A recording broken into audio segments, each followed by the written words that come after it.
जय श्री राधे कृष्ण। आज हम लोग प्रथम स्कंद के द्वितीय अध्याय के 21वें श्लोक से सुनेंगे। भिद्यते हृदय ग्रंथि छिन्दन्ते सर्व संशयः क्षीयन्ते च अस्य कर्माणि दृष्ट्वा एवात्मनीश्वरे। अर्थात इस प्रकार हृदय की गांठ भिद जाती है और सारे संशय छिन्न भिन्न हो जाते हैं। जब मनुष्य आत्मा को स्वामी के रूप में देखता है तो सकाम कर्मों की श्रृंखला समाप्त हो जाती है। 22वां श्लोक।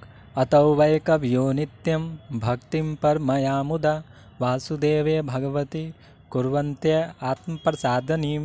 अर्थात अतएव निश्चय ही सारे अध्यात्मवादी अनंत काल से अत्यंत प्रसन्नतापूर्वक भगवान श्री कृष्ण की भक्ति करते आ रहे हैं, क्योंकि ऐसी भक्ति आत्मा को प्रमोदित करने वाली है। 23वां श्लोक। सत्वं रजस्तम इति प्रकीर्तिर्गुणास्तै युक्तं परः पुरुष एक इहस्य धते स्थित्य आदये हरि विरंचित हरेति संज्ञा त्रयांसी तत्र खलु सत्वतर्णोर्णीनाम ईशयु। अर्थात दिव्य भगवान प्रकृति के तीनों गुणों सत्व, रज तथा तम से अप्रत्यक्ष रूप से संबंध है और वे भौतिक जगत की उत्पत्ति, पालन तथा संहार के लिए ब्रह्मा, विष्णु तथा शिव इन तीन गुणात्मक रूपों को ग्रहण करते हैं।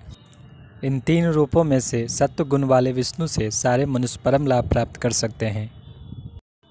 24वां श्लोक। पार्थिवा दारुणो धूमस तस्माद् अग्निस्तरयीमयः तमसस्तु रजस्तस्मात् सत्वं यद्ब्रह्म दर्शनम। अर्थात अग्नि काष्ठ मृदा का रूपांतर है, लेकिन काष्ठ से बेहतर धुआं है।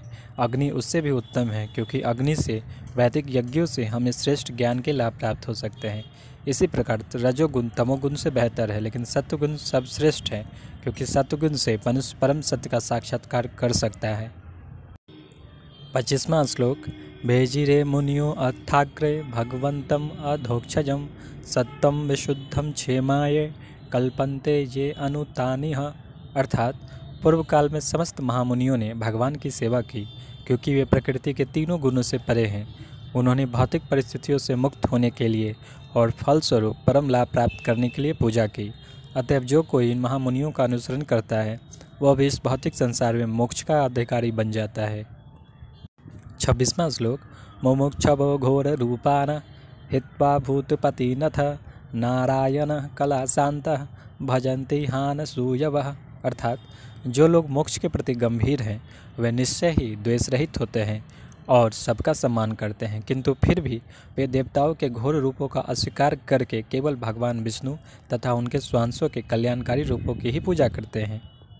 27वां श्लोक। रजस्तम प्रकृतयः संशीला भजन्ति वै पितृभूत पर्यसादिन श्रिय ऐश्वर्य पजेप्सवः। अर्थात जो लोग रजोगुणी तथा तमोगुणी हैं वे पितरों, अन्य जीवों तथा उन देवताओं की पूजा करते हैं जो सृष्टि संबंधी कार्यकलापों के प्रभारी हैं, क्योंकि वे स्त्री, धन, शक्ति तथा संतान का लाभ उठाने की इच्छा से प्रेरित होते हैं। 28वां श्लोक।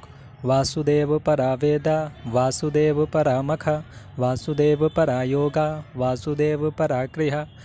29वां श्लोक।